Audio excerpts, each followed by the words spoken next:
మీ మధ్యకు వచ్చి ఈ రీతిగా ప్రభు అయిన యేసుక్రీస్తు వారిని మరోసారి మరో విధంగా స్మరించుకోవడానికి ఈ అవకాశాన్ని కల్పించినటువంటి సహోదరుడు ఆనంద్ పాలన్ గారికి వేదిక ముఖంగా క్రీస్తునామములో శుభం తెలియజేస్తున్నాను.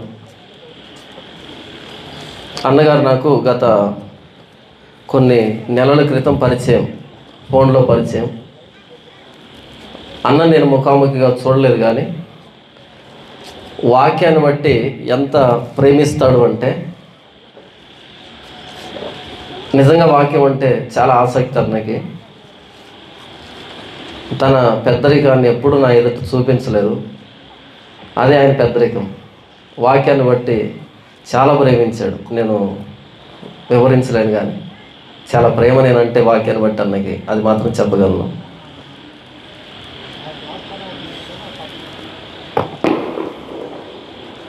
ఈ God followers Jesus Christ church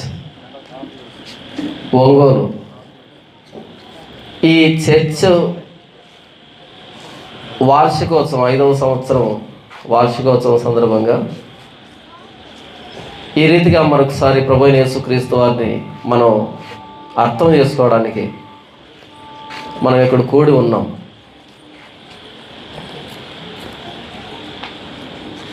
ఇంతకీ చర్చ్ అంటే ఏంటి, మందిరం అంటే ఏంటి అన్నది ఒకసారి మనం జ్ఞాపకానికి తెచ్చుకుందాం.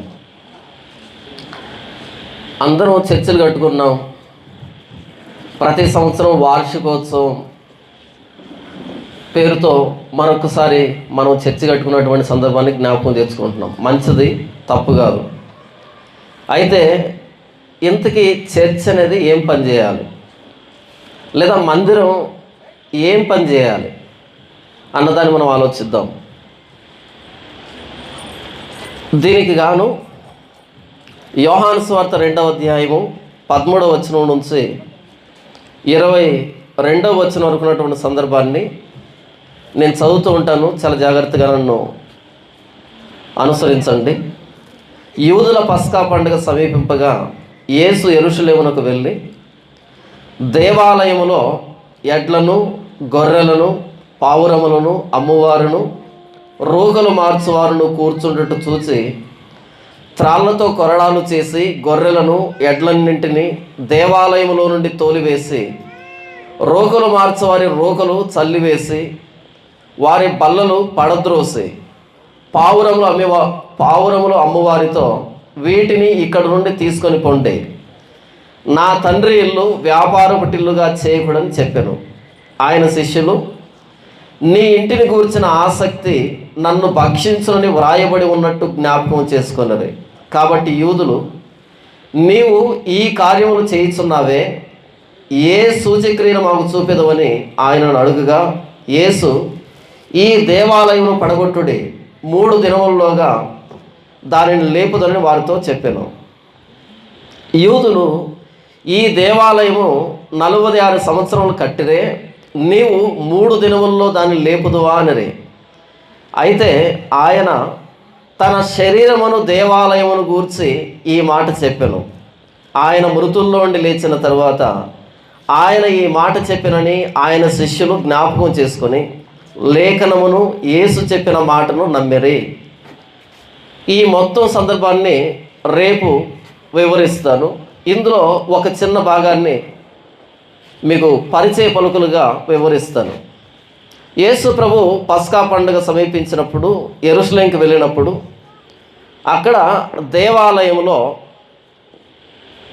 జరుగుతున్నటువంటి కొన్ని విషయాలు చూసి యేసు ప్రభు చాలా కోపపడ్డాడు. ఇదే సందర్భం మనకి మత్తయి సువార్త 21వ అధ్యాయంలో కూడా కనిపిస్తుంది. అక్కడ యేసు ప్రభు అంటాడు, 13వ వచనాన్ని ఒకసారి చదువుకుందాం. 13వ వచనం, మత్తయి సువార్త 21వ అధ్యాయం 13వ వచనం, నా మందిరము ప్రార్థనా మందిరము అనబడును అని వ్రాయబడి ఉన్నది, అయితే మీరు దానిని దొంగల గుహగా చేసడి వారనెను. చాలు. యేసు ప్రభు ఆ యెరూషలేములో ఆ మందిరాన్ని చూసి ఆయన నిజంగా ఆ మందిరం ఎందుకు కట్టబడింది అనే దాన్ని చెబుతున్నాడు. ఆయన ఆ మందిరం ఎందుకు కట్టబడింది, అయితే ఆ మందిరం ఎందుకు కట్టబడిందో అందుకు కాకుండా ఆ మందిరాన్ని వారి స్వార్థం కోసం వాడుకుంటూ ఉన్నప్పుడు యేసుప్రభు అంటున్నాడు, నా మందిరం సమస్త జనులకు ప్రార్థనా మందిరం అనబడుతుంది, నా మందిరం ప్రార్థనా మందిరం అనబడును అని వ్రాయబడింది యెషయా గ్రంథంలో.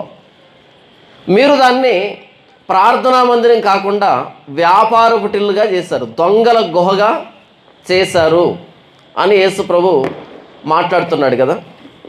ఇప్పుడు ఈరోజు మొదటి రోజు మందిరం అనేది ఎక్కడి నుంచి ప్రారంభమైంది, మందిరం అనేటువంటి ఈ వ్యవస్థ ఎక్కడి నుంచి వచ్చింది, ఆ మూలాలు ఏంటి, ఆ చరిత్ర ఏంటి అన్నది నేను మీకు వివరిస్తాను.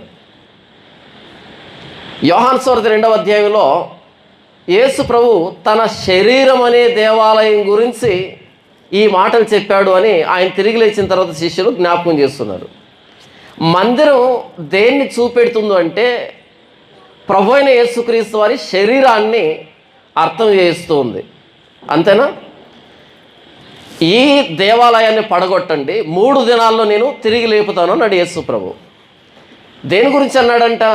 తన శరీరం అనే దేవాలయం గురించి యేసు ప్రభు ఈ మాటలు చెప్పాడు. అంటే మందిరం ఎందుకు ప్రారంభమైంది అంటే ప్రభు అయిన యేసుక్రీస్తు వారి శరీరాన్ని అర్థం చేయించడానికి మందిరం అనే వ్యవస్థ ప్రారంభమైంది. దీన్ని ఇలాగే మనసులో పెట్టుకొని చివరిలో మీకు అర్థం చేయిస్తాను. మొట్టమొదట మనం ఆదికాండానికి వెళ్తే దేవుడు ప్రతి చల్లపూట వచ్చి ఆదాము హవ్వలతో మాట్లాడేవాడు. దేవుడు మానవుడిని తన స్వరూపంలో తన పోలిక చొప్పున చేసుకున్నాడు, తన ప్రతినిధిగా చేసుకున్నాడు. ప్రతిరోజు చల్లపూట వచ్చి మానవులతో మాట్లాడుతున్నాడు ఆయన. యేసు ప్రభు అంటాడు కదా మత్తయి సువార్తలో, పరలోకమందున్న మా తండ్రి అని ప్రార్థన నేర్పించాడు ఆయన. దేవుడు ఎవరు? మన తండ్రి. తండ్రికి తన బిడ్డలతో గడపాలని ఉంటుంది, తన బిడ్డలతో ముచ్చటించాలని ఉంటుంది. అలాగే ఏదైనా తోటలో ఆదాము హవ్వలతో ప్రతి చల్లపూటను దేవుడు వచ్చి మాట్లాడుతూ ఉన్నాడు. అలా తండ్రి బిడ్డల సంబంధంలో ఉన్నటువంటి ఆ సంబంధాన్ని అపవాది శోధించడం ద్వారా, పాపంలో మానవ జాతిని పడవేయడం ద్వారా ఆ సంబంధం అనేది తెగిపోయింది. పాపం చేసిన వెంటనే ఆదాము హవ్వలు వెళ్ళి చెట్టు చాటున దాక్కున్నారు. ఆదాము ఎక్కడున్నావంటే, నేను దాక్కున్నాను, నీవు రావడం చూసి నాకు భయం అయింది, నాకు భయం వేస్తుంది. అదేంటి, అంతకుముందు ఇరువురు కలిసి మాట్లాడుకున్నారుగా, ప్రతి చల్లపూటను ముచ్చటించేవాళ్ళుగా. బిడ్డకి తండ్రిని చూస్తే భయం అనిపిస్తుందా? తప్పు చేయనంత వరకు భయం అనిపించదు. తప్పు జరిగితే నాన్న కంటిలో కళ్ళు పెట్టి చూడలేడు కదా. అలాగే ఆదాము హవ్వలు ఇరువురు వెళ్ళి దాక్కున్నారు. దేవుని స్వరాన్ని విని తోటలో సంచరించుతున్న దేవుడైన యెహోవా స్వరం విని చెరో దిక్కు వెళ్ళి దాక్కున్నారు. పాపం అలా దేవుణ్ణి మానవుణ్ణి ఇద్దరిని వేరు చేసింది. అయితే దేవుని ఆలోచన మానవుడితో మాట్లాడాలని, కానీ మానవుడికి దేవునికి మధ్య పాపం ఎడబాటును తీసుకుని వచ్చింది. తర్వాత ఏదైనా తోటలోంచి వెళ్ళగొట్టడం, అలా ఏదైనా తోటలోంచి వెళ్ళగొట్టిన దేవుడు మరలా బలి అనేటువంటి వ్యవస్థ ద్వారా మరలా తన పిల్లలతో మాట్లాడడానికి ఒక మార్గాన్ని ఆవిష్కరించాడు. అలా కయీను హేబెల్లు దేవుని దగ్గరికి అర్పణ తీసుకుని వచ్చినట్టుగా, తర్వాత ఎనోషు యెహోవా నామమున ప్రార్థన ప్రారంభమైనట్టుగా, ఇలా మనం ఆయా తరాల్లో వ్యక్తులు మరలా దేవునితో మాట్లాడడం ఇలా మనం చూస్తాం. ఇలా మనం చరిత్రను చూసినప్పుడు అబ్రహామును పిలవడం, అబ్రహాము సంతానం ఐగుప్తులో ఉన్నప్పుడు దేవుడు వారిని బయటకు తీసుకొని రావడం, అనేకమైన అద్భుతాల మధ్య, అలా సీనాయి పర్వతం దగ్గర తీసుకుని వచ్చిన తర్వాత దేవుడు వారితో ఒక నిబంధన చేసుకున్నాడు. ఏంటా నిబంధన? 613 ఆజ్ఞలు ఇచ్చి వీటన్నిటికీ లోబడతారా? ఏదైనా తోటలో ఒక్క ఆజ్ఞ ఇచ్చాడు, ఆ చెట్టు ఫలాన్ని మీరు తినకూడదు అన్నాడు. ఒకటే ఒక ఆజ్ఞ. ఆ ఆజ్ఞను అతిక్రమించారు. ఇప్పుడు 613 ఆజ్ఞలతో మోషే, ఈ ఆజ్ఞలన్నీ మీరు పాటిస్తారా, అన్నింటికి విధేయులు అవుతారా? ఏదైనా తోటలో ఒకటే ఆజ్ఞ, ఆ మంచి చెడ్డల తెలివి ఇచ్చే వృక్ష ఫలాలను మీరు తినకూడదు, ఒకటే ఆజ్ఞ. దాన్ని అతిక్రమించారు. మోషే 613 ఆజ్ఞలు తీసుకుని వచ్చి విధేయులు అవుతారా? మరలా దేవునితో సమాధాన పడతారా? మరలా దేవునికి స్వకీయ సంపాద్యం అవుతారా? అన్నింటికి తల ఊపారు. అప్పుడు దేవుడు, సరే నా మాట వింటారు కదా మీరు అని, మరలా నేను మీ మధ్యకి వస్తాను. ఏదైంతట్లో దేవుడు వెళ్ళగొట్టాడు మానవుడిని. మానవుడు ఆయన ముఖాన్ని చూడలేకపోయాడు కదా. ఇప్పుడు మరలా కొన్ని వేల సంవత్సరాల తర్వాత సీనాయి పర్వతం దగ్గర నిబంధనాపూర్వకంగా వివాహం చేసుకొని ఇశ్రాయేలు జాతిని, వారితో దేవుడు తన ఆలోచన చెబుతున్నాడు.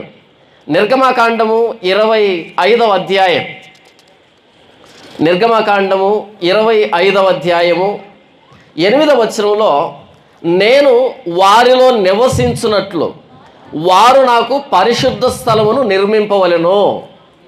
దేవుడు ఏమంటున్నాడు అంటే, నేను వారిలో నివసించున్నట్లు.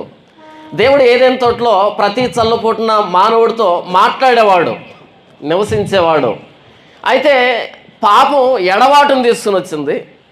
మరలా దేవుడు వివాహం చేసుకొని సీనాయి పర్వతం దగ్గర మోషేతో చెబుతున్నాడు, మోషే, నేను వారిలో నివసించాలనుకుంటున్నా, కాబట్టి నాకు ఒక పరిశుద్ధ స్థలాన్ని నిర్మించాలి. ఎక్కడికి వస్తాడంట ఆయన? మోషే ఒక పరిశుద్ధ స్థలాన్ని నిర్మిస్తే అందులోనికి దేవుని సన్నిధి వస్తుందంట. దేవుడు వస్తాడంట అందులోనికి. దేవుడు ఆలోచన ఏంటి? ఇశ్రాయేలీల మధ్యలో నేను నివసించాలనుకుంటున్నాను. దేవుడు ఎప్పుడు కూడా మన మధ్య ఉండాలనుకుంటాడు. యేసుప్రభు అంటాడు కదా, ఎక్కడ 2-3 కూడి అక్కడ నేను వారి మధ్య ఉంటానని యేసుప్రభు అన్నాడు. దేవుడికి మనతో పాటు ఉండాలని, మనతో నివాసం చేయాలని. ప్రకటన గ్రంథం వచ్చేటప్పటికి ఆ గొర్రెపిల్ల ఎక్కడికి వెళ్తే మనం కూడా అక్కడికే వెళ్తామంట. అక్కడ ఏ దేవాలయం లేదు, ఆయనే దేవాలయంగా మన మధ్య నివాసం ఉంటాడు. ఆయనే వారితో కాపురం ఉంటాడు. అంటే దేవుడి మనసు ఏంటంటే, ఆది కాండంలో ఎలాగైతే మానవుడితో దేవుడు కలిసి ఉన్నాడో, అలాగే ప్రకటన గ్రంథం వచ్చేటప్పటికి మనమంతా ఒకే దగ్గర ఉంటాం. యేసుప్రభు అంటాడు, నేను వెళ్తున్నాను, మీకు స్థలాన్ని సిద్ధపరుస్తున్నా, నేను స్థలాన్ని సిద్ధపరిచి మరలా వస్తాను, నేనుండే స్థలంలో మీరును ఉండులాగునా. అక్కడ సూర్యుడు లేడు, చంద్రుడు లేడు, ఆయనే దీపం, మొత్తం ఆయనే ఉంటాడు, ఆయనతో పాటు మనం ఉంటాం. అంటే దేవుని ఆలోచన మనతో కలిసి ఉండాలని, మన మధ్య ఉండాలని, మనలో ఉండాలని. తండ్రికి బిడ్డలతో ఉండాలనిపిస్తుంది కదా. తండ్రి ఎక్కడో ఉద్యోగం చేస్తున్నా సరే వారాంతంలో వీకెండ్లో ఇంటికి రావాలనుకుంటాడు. ఎందుకని? అలా వచ్చి బిడ్డలు ముద్దాడితే కదా. మరి మనకి ఈ తండ్రి హృదయము, తల్లి హృదయం ఉందంటే ఆయన నుంచే కదా మనకు వచ్చింది. అలా దేవుడు ఇశ్రాయేలీల మధ్యలో నివసించాలనుకుంటున్నాడు. కాబట్టి మోషే, నాకు ఒక పరిశుద్ధ స్థలాన్ని నిర్మించు అన్నాడు ఆయన. ఏం చెప్తున్నాను నేను ఇంతకీ? మందిరం అనే వ్యవస్థ ఎక్కడి నుంచి దీనికి పునాది పడింది? ఈరోజు చర్చిలు కట్టుకున్నాం, చర్చిలో రకరకాల కార్యక్రమాలు పెట్టుకున్నాం.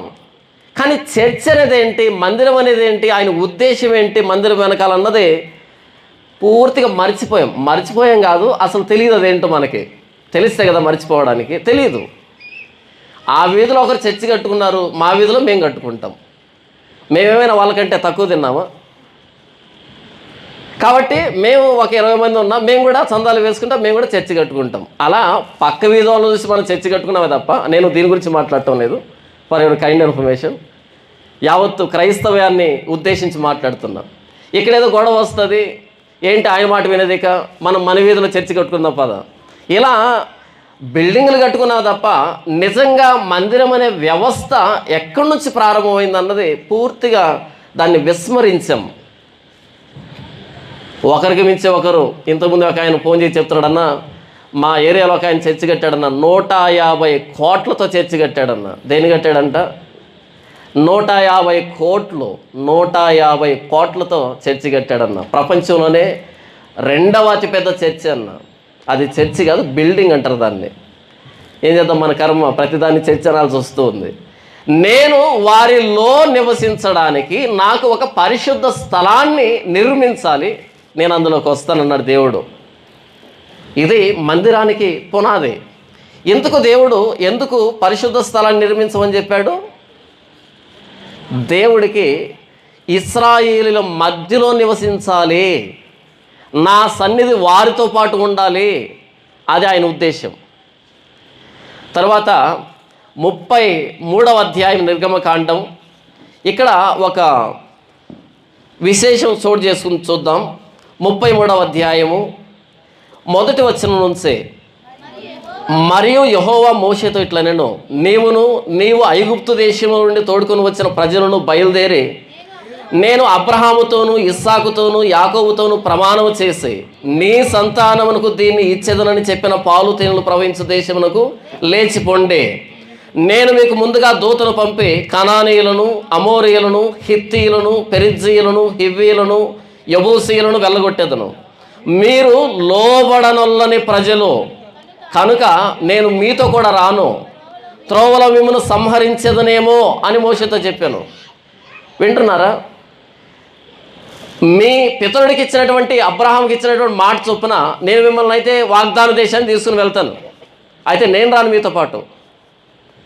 25వ అధ్యాయంలో మోషేతో ఏమన్నాడు? మోషే, నేను ఇశ్రాయేలు మధ్యలో ఉండాలనుకుంటున్నా, నాకు ఒక పరిశుద్ధ స్థలాన్ని నిర్మించు అన్నాడు ఈయన. 25వ అధ్యాయం దాటిన తర్వాత ఆ పరిశుద్ధ స్థలం ఎలా ఉండాలి అనే దానికి బ్లూ ప్రింట్ ఇచ్చాడు ఆయన, ఒక ప్రణాళిక ఇచ్చాడు. ఇదిగో ఇలా ఉండాలి, పరలోకాన్ని చూపించి, పరలోకంలో దర్శనాన్ని చూపించి, ఇదిగో ఇన్ని భాగాలుగా ఉండాలి, ఇక్కడ ఇది ఉండాలి, ఇక్కడ ఇది ఉండాలి, ఇలా చేయాలి, ఇలా చేయాలి. ఆయనకు దర్శనంలో చూపించబడిన ప్రకారంగా, దర్శనంలో చూపించబడడం అంటే దేవుని చిత్త ప్రకారమైనటువంటి బ్లూ ప్రింట్ ఇచ్చాడు, ఎలా ఉండాలి పరిశుద్ధ స్థలం. ఎందుకంటే మనం కట్టినటువంటి దాంట్లో దేవుడు రాడు, దేవుడు ఎక్కడ ఉండాలనుకుంటున్నాడో దాన్ని మన చేత కట్టిస్తాడు ఆయన. ఇంకోసారి చెబుతున్నాను, మనం ఏదో గట్టి ప్రభు ఇక్కడికి రా అంటే ఆయన రాడు, ఆయన ఎక్కడ ఉండాలనుకుంటున్నాడో దాంట్లో ఆయన వస్తాడు, అలా మనం దాన్ని సిద్ధపరచాలి. మోషే 26వ అధ్యాయం నుంచి 31 వరకు ఎలా ఉండాలి ఆ పరిశుద్ధ స్థలం అనే దానికి బ్లూ ప్రింట్ ఇచ్చాడు, ఒక నమూనా ఇచ్చాడు. అంతా వింటున్నాడు ఆయన, ఆ పరిశుద్ధ స్థలానికి సంబంధించి అంతా వింటున్నాడు. అంతా అయిపోయింది, సరే మోషే ఇక కిందికి బయలుదేరు అనేటప్పటికీ కింద ఒక పండుగ జరుగుతుంది. ఏంటి ఆ పండుగ? ఒక బంగారు దూడను పెట్టుకొని ఆ మోషే ఏమైపోయాడు మాకు తెలియదు, అహరోను నువ్వు నాయకుడిగా ఉంటావా అని వారి చెవులుకున్నటువంటి ఆ బంగారు ఆ ఆభరణాలని, ముక్కులుకున్నటువంటి ఆభరణాలని మొత్తం అంతా తీసి బంగారు దూడను చేసి, ఐగుప్తు దేశం నుంచి మమ్మల్ని తీసుకుని వచ్చిన యెహోవా ఇదే అని తిన్నారంట, త్రాగారంట. అంతా అయిపోయిన తర్వాత ఆడుటకు లేచరే. దేవుడు ఆలోచన అంటే నేను వారి మధ్యకి వచ్చి వారితో నివాసం ఉండాలని, దానికి సంబంధించి మాట్లాడుతున్నాడు ఆయన. అదంతా అయిపోయేటప్పటికీ ఇక్కడ బంగారు దూడ పెట్టేశారు. ఇప్పుడు ఆ సందర్భంలో జరిగిన అంతా మనకు తెలుసు కదా. ఇప్పుడు దేవుడు, మోషే నేను మీతో పాటు రావట్లే, మీ మధ్యలోకి రావాలనుకున్నా, కానీ నేను చెప్పడం పూర్తి కూడా కాలే. అసలు పరిశుద్ధ స్థలం ఎలా ఉండాలి అని చెప్పడం పూర్తి కూడా కాలే, కనీసం పరిశుద్ధ స్థలాన్ని నిర్మించలే, ఒక్క రోజు కూడా కాలే. నీవు అసలు కొండ మీద నుంచి కిందికి వెళ్ళలే, ఇప్పుడే తిరుగుబాటు ప్రారంభించారు. 20వ అధ్యాయం మనం చూస్తే మొదటి ఆజ్ఞ ఏంటి? నేను తప్ప ఇంకో దేవుడు మీకు ఉండకూడదు. ఎందుకు ప్రభు అంటే ఐగుప్తు దేశం నుంచి తీసుకొచ్చింది నేనే, మిమ్మల్ని తీసుకొచ్చింది నేనే, నేను తప్ప ఇంకో దేవుడు ఉండకూడదు, దేనికి సాగిల పడకూడదు, దేన్ని చేసుకోకూడదు అన్నాడా? ఇంకా పూర్తిగా పైన అప్పుడే ఇంకో దేవుని పెట్టేశారు. ఐగుప్తు దేశం నుంచి నిన్ను తీసుకుని వచ్చిన దేవుడు ఇదే ఓ ఇశ్రాయేలు అని పండుగ కూడా ప్రకటించుకున్నారు, పండుగ కూడా చేస్తున్నారు, డ్యాన్సులు వేసుకుంటున్నారు. మోషే నేను మీతో పాటు రావటంలే. ఎందుకు అంటే మీరు లోబడనొల్లని ప్రజలు. చూడండి 3వ వచనం, మీరు లోబడనొల్లని ప్రజలు కనుక నేను మీతో కూడా రాను, త్రోవలో మిమ్మల్ని సంహరించేదనేమో అని మోషేతో చెప్పాను. చూసారా దేవుడి ఆలోచన? ఇశ్రాయేలు మధ్య నివసించాలని. ఇశ్రాయేలీలో కనీసం ఆ మాట పూర్తి కాకుండానే దేవుని తమ మధ్యకి రానివ్వకుండా చేసుకున్నారు. అప్పుడు మోషే మరలా సాగిలు పడ్డాడు, ప్రార్థన చేశాడు, ప్రభు అలా అంటే ఎలా ప్రభు, నువ్వు రావాల్సిందే అని పట్టుబట్టాడు మోషే. అప్పుడు దేవుడు 7వ వచనంలో మోషేతో ఒక మాట చెప్తున్నాడు. అంతటా మోషే గుడారమును తీసి అంటే ఎక్కడుంది? ముందు ఎక్కడుంది గుడారం? ఇంతకీ వారి మధ్యలో ఉంది. తాత్కాలికంగా ఇంకా ప్రత్యక్ష గుడారం నిర్మించబడలే, తర్వాత నిర్మించబడుతుంది. ఈ అధ్యాయాల తర్వాత ఇంకా ప్రత్యక్ష గుడారం నిర్మించబడలే. తాత్కాలికంగా టెంట్ ఆఫ్ మీటింగ్ అంటారు. ప్రత్యక్ష గుడారాన్ని టబర్నాకిల్ అంటారు.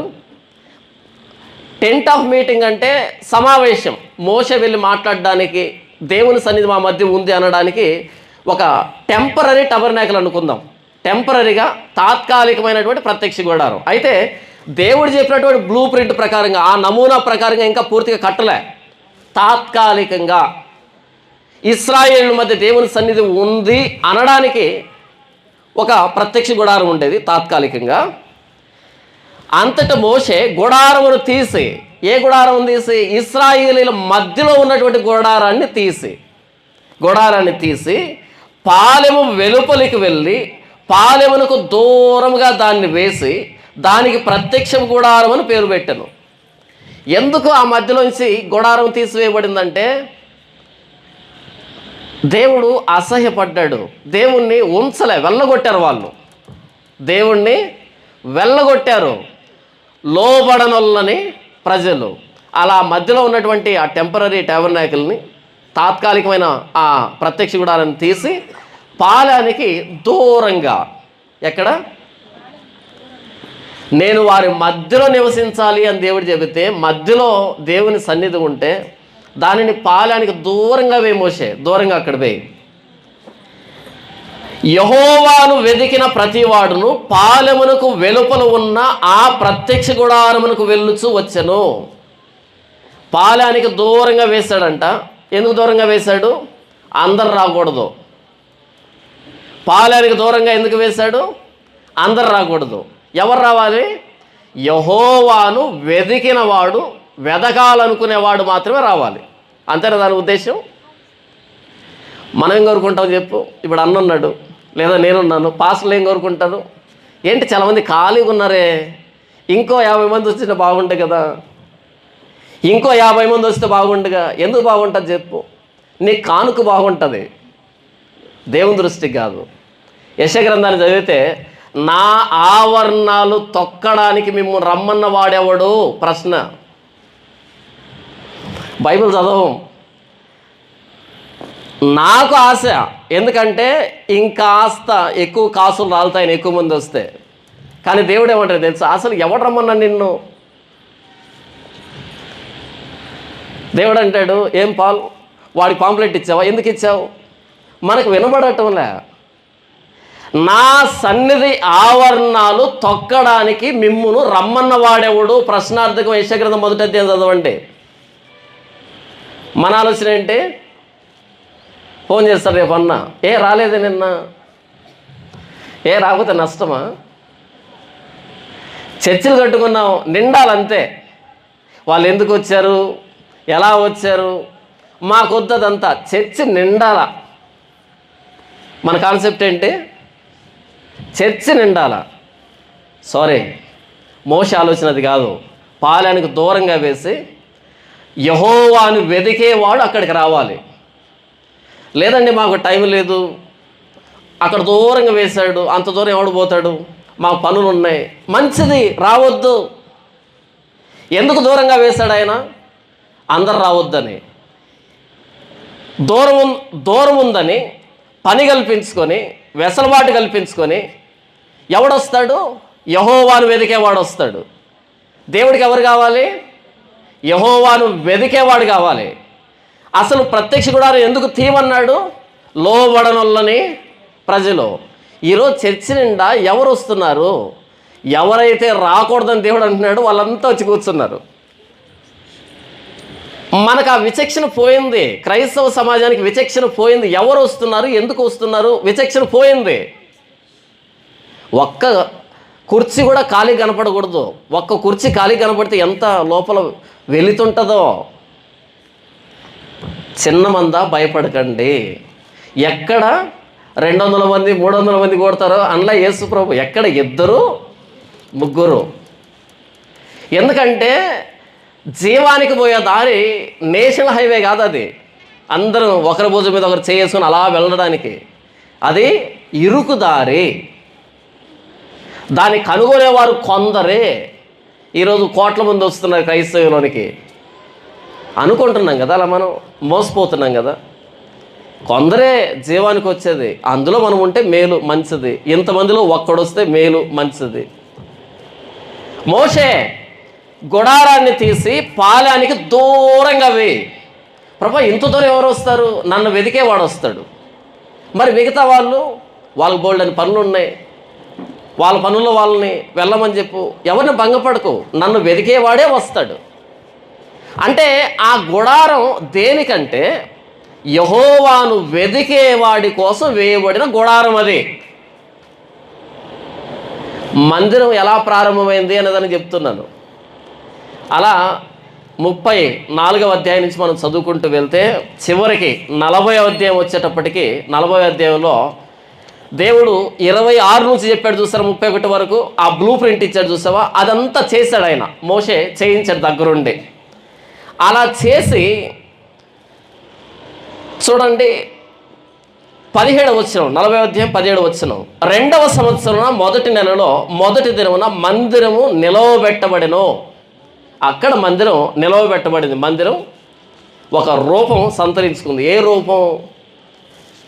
దేవుడు దర్శనంలో చూపించిన రూపం చూసావా, ఆ రూపాన్ని సంతరించుకుంది, చేశాడు మోషే. ఎప్పుడైతే అలా ఆ మందిరం నిలవబెట్టారో 34వ వచనం, అప్పుడు మేఘము ప్రత్యక్షపు గుడారమును కమ్మగా యెహోవా తేజస్సు మందిరమును నింపెను. ఎప్పుడైతే మందిరం నిలవబెట్టబడిందో ఆ మందిరం మీదకి ఏమొచ్చిందంట? యెహోవా తేజస్సు ఆ మందిరమును నింపింది. ఈరోజు మన మందిరాల్లో తేజస్సు ఉందా? యెహోవా తేజస్సు.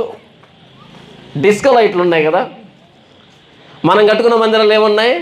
సెంట్రల్ ఏసీ ఉంది, డిస్కో ఉంది, ఎల్ఈడి స్క్రీన్లు ఉన్నాయి, వివిఐపి చైర్స్ ఉన్నాయి, విఐపి చైర్స్ ఉన్నాయి, దివానీలు ఉన్నాయి, సోఫా సీట్లు ఉన్నాయి, బయట గార్డెనింగ్ ఉంది. వచ్చిన వాడు మరలా ఇంకో చర్చికి వెళ్ళకూడదు, అంత బాగా డెకరేట్ చేస్తాం. అవునా? యెహోవా తేజస్సు తప్ప ఇంకన్నీ ఉన్నాయి. ఎక్కడుంది యెహోవా తేజస్సు మన మందిరాల్లో? అప్పుడు మేఘము ప్రత్యక్షము గుడారమును కమ్మగా యెహోవా తేజస్సు మందిరమును నింపెను. ఆ మేఘము మందిరం మీద నిలుచుట చేత మందిరము యెహోవా తేజస్సుతో నిండెను కనుక మోషే ప్రత్యక్షము గుడారంలోనికి వెళ్ళలేకుండెను. ఎవరు వెళ్ళలేకపోయాడంట చర్చిలోకి? మోషే వెళ్ళలేకపోయాడు. దాన్ని నిర్మించింది ఎవరు? మోషేనే, దగ్గరుండే.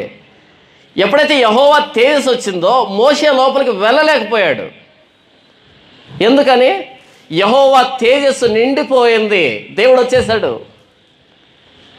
దేవుడు దిగాడు, దేవుడు వచ్చాడు, దేవుని తేజస్సు వచ్చింది కనుక మోషే లోపలికి వెళ్ళలేకపోయాడు. మరి ఎలా అంటే లేవీకాండం 1వ అధ్యాయం నుంచి చివరి అధ్యాయం చివరి వచనం దాకా మీరు చదివితే అలా యెహోవా తేజస్సుతో నిండినటువంటి ఆ ఆలయంలోనికి ఒక మానవుడు ఎలా వెళ్ళగలుగుతాడు అనే దానికి దేవుడు చెప్పాడు. సంఖ్యాకాండం 1వ అధ్యాయం 1వ వచనం, వారు ఐగుప్తు దేశం నుండి బయలు వెళ్ళిన 2వ సంవత్సరం 2వ నెల 1వ తేదీని సీనాయి అరణ్యమందలి ప్రత్యక్షపు గుడారములో యెహోవా మోషేతో ఇట్లా నేను ఎక్కడ? ప్రత్యక్షపు గుడారములో. నిర్గమకాండం చివరి వచనాల్లో మోషే లోపలికి వెళ్ళలేకపోయాడు. సంఖ్యాకాండం మొదటి వచనంలో మోషే లోపలికి వెళ్ళాడు. ఎలా వెళ్ళాడు? మొత్తం లేవీకాండం చదివితే దాన్ని అంతటిని వంట పట్టించుకుంటే ఒక మానవుడు దేవుని సన్నిధిలోనికి ఇలానే వెళ్ళగలుగుతాడు. ఎన్ని రకాల బలులు, ఎన్ని రకాల ఆచారాలు, ఇవన్నీ దేవుడు ప్రవేశపెట్టాడు. ఇలానే రావాలి లోపలికి. ఏదైనా తేడా జరిగిందో ప్రాణంతో బయటికి వెళ్ళడు. మీకు ఉదాహరణ చెప్తాను. యాజకుడిగా నియమించాడు అహరోన్ని, కుమారుల్ని యాజకులుగా, ప్రధాన యాజకుడిగా ఆయన్ని, వీళ్ళని యాజకులుగా నియమిస్తే బలులు అర్పించారు. ఆ బలిపీఠం మీద దేవుడు తన సన్నిధిలోంచి అగ్ని పంపించి బలిని దహించాడు. వెంటనే వ్రాయబడిన మాట ఏంటంటే, మరుసటి రోజు నాదాబు అబీహులు, అహరోను పెద్ద కుమారుడు, చిన్న కుమారుడు, వేరొక అగ్నిని యెహోవా బలిపీఠం మీద తీసుకొని వచ్చారు. ఉన్న ఫలంగా చనిపోయారు. నా మందిరంలోనికి మీ ఆలోచన ప్రకారంగా, మీ పద్ధతుల ప్రకారంగా రాకూడదు. నేను ఎలా రమ్మన్నానో అలాగే రావాలి. ఆకాశం నుంచి అగ్ని వచ్చి ఆ బలులను ఎందుకు దహించింది? నా బలిపీఠం మీద నా అగ్ని ఉంటుంది. ఎందుకంటే ఈ బలిపీఠం నా ఆలోచనల నుంచి వచ్చింది. మీరేం చేయాలి యాజకులుగా? బలిపీఠం మీద అగ్ని ఆరిపోకూడదని 6వ అధ్యాయంలో చెప్పాను కదా. మర్చిపోయారా? మర్చిపోతారు. ఎందుకని? మన చెవులు దేవుడు చెప్పే మాట కంటే బయట వినబడే మాటలకు ఎక్కువ ఏకాగ్రత చూపెడతాయి. బలిపీఠం మీద అగ్ని ఆరిపోకూడదంటే అర్థం ఏమని? ఒకసారి ఆకాశం నుంచి అగ్ని పంపించాను, ఆ అగ్ని ఆరిపోకూడదు. మీరు యాజకులు ఎందుకు ఆ అగ్నిని ఆరిపోకుండానే చూడాలి. అంటే ఎప్పుడు బలి అనిపించినా ఆ బలిని నేను ఆకాశం నుంచి పంపించిన ఆ అగ్నే దహిస్తూ ఉండాలి. యెషయా గ్రంథం 6వ అధ్యాయంలో యెషయా కేకలేస్తాడు, అయ్యో నేను నశించితిని, అపవిత్రమైన పెదవులు గలవాడును, అపవిత్రమైన జనుల మధ్య నివసించువాడను అని అనగానే, యెషయా బాధపడకు అని ఆ శరాపుల్లో ఒకడు బలిపీఠం మీద నుంచి ఆ అగ్ని తీసుకుని వచ్చి ఆయన పెదవులు తగిలించి, ఇప్పుడు నీ పెదవులు పవిత్రులయ్యాయి. ఏ బలిపీఠం అది? నా బలిపీఠం అది, పరలోకపు అగ్ని అది. దేవుని అగ్నితో ఆయన పెదవులను కాల్చినప్పుడు పవిత్రులయ్యాయి. అలా ఆ బలిపీఠం మీద అగ్ని ఆరిపోకూడదంటే ఆ అగ్నిని పక్కన పెట్టి బయట నుంచి వేరొక అగ్ని, అన్యాగ్ని తీసుకుని వచ్చి, నీకేంటి ప్రభువా బలి అర్పించాలి అంతే కదా, బలిని కాల్చాలంతే కదా. సారీ, బలిని కాల్చాలంతే కాదు, నేను ఇచ్చినటువంటి అగ్నితో కాల్చాలి దాన్ని, నీ అగ్నితో కాదు. చిన్న ఏమరపాటు మన దృష్టిలో, కానీ దేవుడు స్పష్టంగా చెప్పాడు. వెంటనే ఉన్న ఫలంగా చనిపోయారు వాళ్ళు, ఉన్న ఫలంగా చనిపోయారు. దేవుడు అంటాడు తెలుసా, అహరోను ఏడ్చొద్దు, పెద్ద కొడుకు చిన్న కొడుకు ఇద్దరు చనిపోయారు. జాబ్లో జాయిన్ అయిన 2వ రోజే. నా తెలిసి అది ఫస్ట్ సర్వీసు, చనిపోయారు. నేనేం చెప్తున్నాను అంటే, నిర్గమాకాండం చివరి అధ్యాయం చివరి వచనాల్లో మోషే వెళ్ళలేకపోయాడు ఆ సన్నిధిలోనికి. అయితే మానవుడు తన దగ్గరికి రాలేనప్పుడు దేవుడే కొన్ని ద్వారాలు తెరిచాడు. ఈ ద్వారంలో మీరు రావాలి, ఈ బలి ద్వారా, ఈ పద్ధతుల్లో, ఈ విధానంలో మీరు లోపలికి రావాలి అని లేవీకాండం అంతా చెప్పిన తర్వాత సంఖ్యాకాండం మొదటి అధ్యాయం మొదటి వచనంలో యెహోవా ప్రత్యక్ష గుడారములో మోషేతో మాట్లాడుతున్నాడు. వచ్చేసాడా? పాపైన మానవుడు దేవుని సన్నిధిలోకి వచ్చేసాడు. ఎలా? దేవుడు చెప్పినటువంటి విధానంలో లోపలికి వచ్చేసాడు. ఇప్పుడు ప్రత్యక్ష గుడారంలో మాట్లాడుతున్నాడు ఆయన. ఈ ప్రత్యక్ష గుడారమే తరువాత సొలొమోను మందిరంగా మారింది. ఒకసారి రాజుల మొదటి గ్రంథం 8వ అధ్యాయం, రాజుల మొదటి గ్రంథం 8వ అధ్యాయము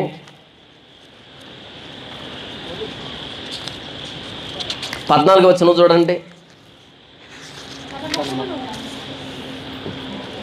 నేను చదివి వినిపిస్తాను. రాజుల మొదటి గ్రంథము 8వ అధ్యాయము.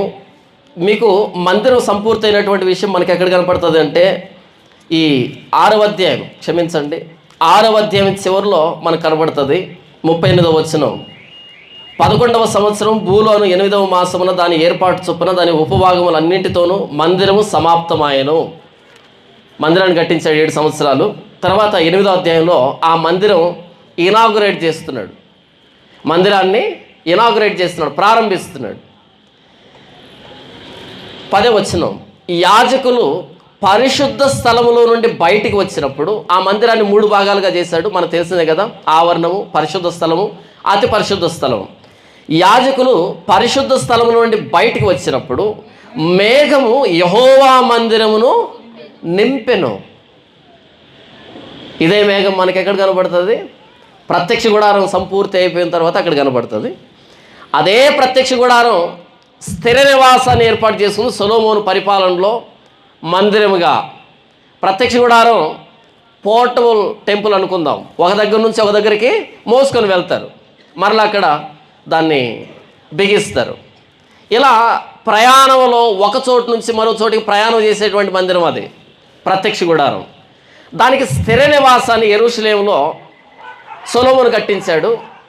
ఎప్పుడైతే ఆ మందిరం కట్టి దాని ప్రారంభోత్సవ దినాన్న యెహోవా తేజస్సు దాని మీదకి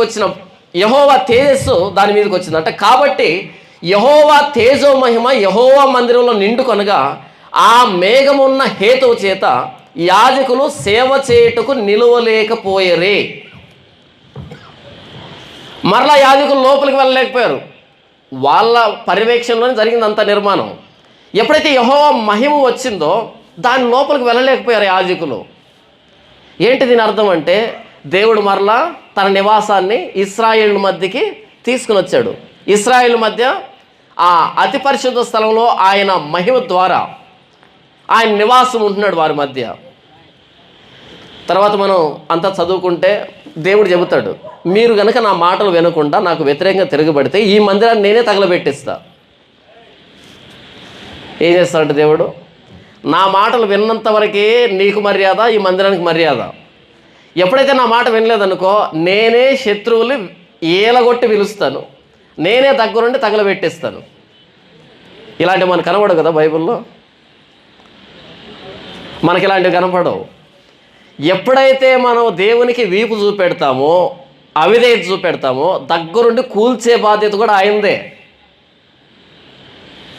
సొలొమోను మందిరాన్ని బోల్డ్ అన్నిసార్లు తగలబెట్టించాడు, ఇప్పుడు లేదు అసలు. అది ఒక గోడ మిగిలింది, ఆ గోడను చూసి ముద్దు పెట్టుకుంటారు మన వాళ్ళు అక్కడికి వెళ్ళి. ఒక గోడ ఒక వైపు, ఎందుకంటే అది యేసు ప్రభువుని అంగీకరించలే. రాతి మీద రాయి ఒక్కటి కూడా నిలవబడదు. నీ ప్రభువు నిన్ను దర్శించిన కాలం నీవు ఎరుగుకుంటేవే, కాబట్టి రాతి మీద రాయి నిలవబడదు.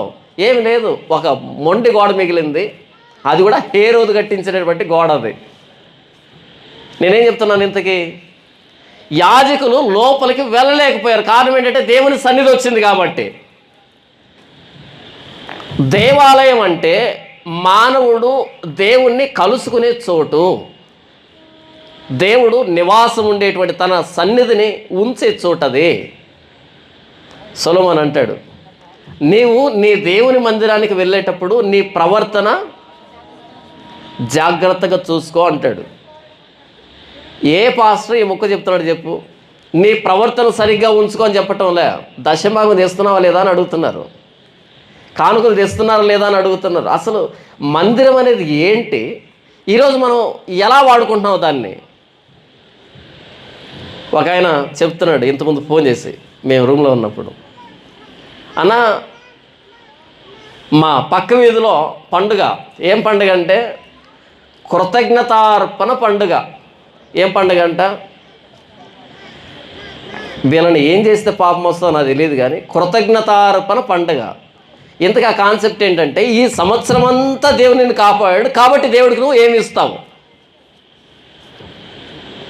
ఈయనకి ఇస్తే ఈయన పరలోకానికి దాన్ని ట్రాన్స్ఫర్ చేస్తాడు, కన్వర్ట్ చేసి. అవునా? ఏమందాం, ఎక్కడి నుంచి వచ్చే పండుగలన్నీ? మా ఏరియాలో ఒక ఆయన ఉన్నాడు, మహానుభావుడు. కానుకల పండుగ. పండుగ పేరేంటి? పాలన్న కూడా ఒకటి దానికి పెడితే చాలా బాగుంటుంది, ట్రై చేయండి ఇక్కడ కూడా. కానుకల పండుగ. పండుగ పేరేంటి? చచ్చా, ఎంత అడుక్కు తినే వాళ్ళు వచ్చారంటే ఆ మందిరంలోనికి. దేవుడు తన సన్నిధిని ఉంచే స్థలం అది. నీ ప్రవర్తన జాగ్రత్తగా ఉండాలి. నాదాబు అబీహులు ఏమైపోయారు? ఇవి కదా బోధించాలి. ఎలా రాబట్టాలి, వేదిక మీద నుంచి నీ జేబులో ఉన్న 500 రూపాయలు నా జేబులోనికి ఎలా రావాలి అని బుర్రలో పెట్టుకొని ఎక్కుతున్నాడు. బెగ్గర్స్ అంటారు ఇలాంటి వాళ్ళని, బోధకులు కాదు, బెగ్గర్స్, అడుక్కు తినేటువంటి. దీని బదులు అడుక్కు తిన్న ఉత్తమమే. దేవుడు నరకాన్ని పంపించాడు అడుక్కు తింటే. దేవుడు పేరును అడ్డు పెట్టుకుని అడుక్కు తినడం ఏంటి? మందిరం అంటే దేవుని సన్నిధి నిలవబడేటువంటి చోటది, దేవుని తేజోమహిమ నిలిచేటువంటి చోటది. అక్కడికి వచ్చేటప్పుడు మన ప్రవర్తన సరిగ్గా చూసుకోవాలని జ్ఞాని అయిన సొలొమోను వ్రాస్తే, అక్కడికి వచ్చేటప్పుడు వేరొక అగ్ని, అన్యాగ్ని కాకుండా దేవుడు పెట్టిన విధానంలోనే రావాలి అన్నది బైబిల్ చెబుతూ ఉంటే, ఈరోజు ఎవరు వస్తున్నారు, ఎందుకు వస్తున్నారు, ఏం చేస్తున్నారు లోపల? అసలు ఎప్పుడైతే సొలొమోను ఆ మందిరాన్ని ప్రారంభిస్తున్నాడో దేవుని సన్నిధి వచ్చింది ఆ మందిరం మీదకి.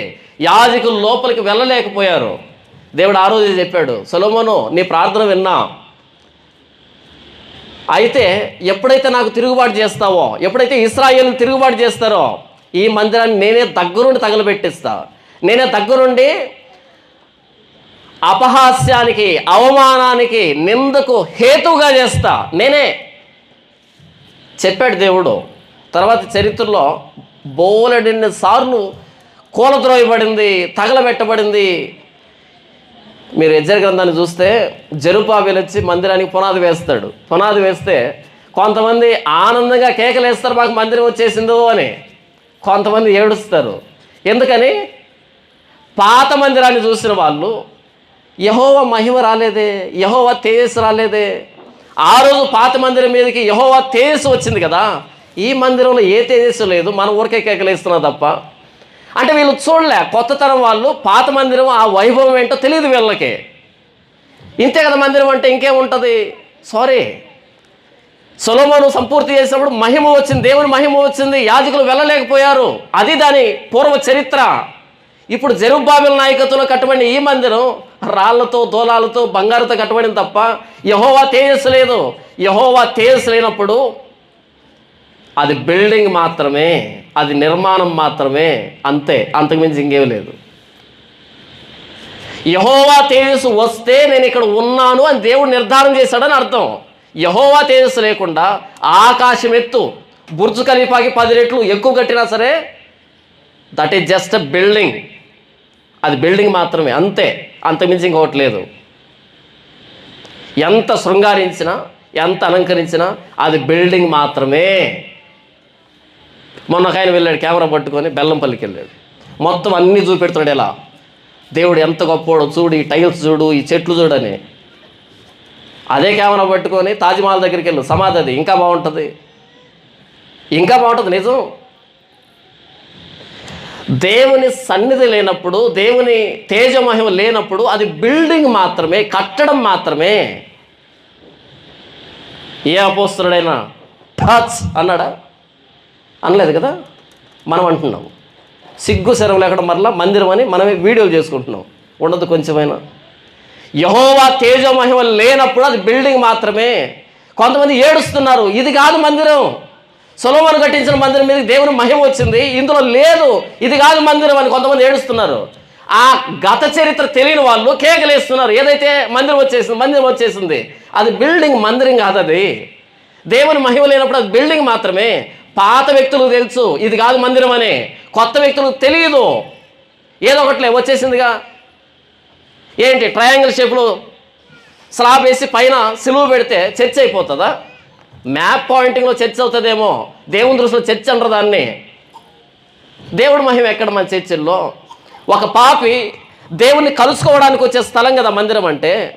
పరిశుద్ధుడైన దేవుడు పాపి అయిన మానవుడితో మాట్లాడేటువంటి ఆ స్థలం కదా భూమి మీద మందిరం అంటే, చర్చ్ అంటే. ఎక్కడ జరుగుతుంది చెప్పు? ఎక్కడికి వెళ్ళినా ఒకటే గోల, నాకేమి ఇస్తావు, ఏం తెస్తావు. అదే సామెతం చూసారా? మీ ఇంటికి వస్తే ఏమి ఇస్తారు, మా ఇంటికి వస్తే ఏం తెస్తారు. రెండు వైపులా లాసేనా?